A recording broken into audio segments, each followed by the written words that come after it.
আল্লাহ তাআলার কুদরতি পা জাহান্নামের ভেতরে ঢুকিয়ে দিবেন। জাহান্নামের সবচাইতে হালকা আযাব হলো ওই ব্যক্তির আযাব যার পায়ে দুটো জাহান্নামের আগুনের জুতা পুড়িয়ে দেয়া হবে। ওই আগুনের উত্তাপে তার মাথার মগজগুলো ভাতের মারের মতো টপ টপ টপ টপ করে বেয়ে বেয়ে পড়বে।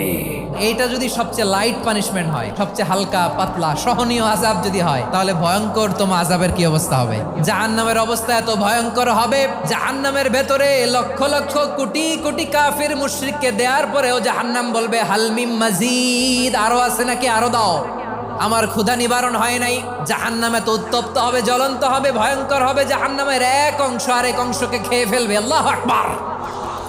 জাহান্নামের রক্ষী ফেরেশতারা কি করবে তারা নিজেরাও বুঝতে পারবে না। কোনো কিছুতেই যখন জাহান্নামকে শান্ত করা যায় না, আল্লাহ তাআলা তার কুদরতি পা জাহান্নামে ঢুকিয়ে দিবেন। দেওয়ার সাথে সাথে জাহান্নাম থেকে আওয়াজ আসবে, কাত বিইজ্জাতিকা ওয়া বিকারামিকা, আল্লাহ আপনার ইজ্জতের কসম, যথেষ্ট হয়েছে, আর লাগবে না। সুবহানাল্লাহ বলেন।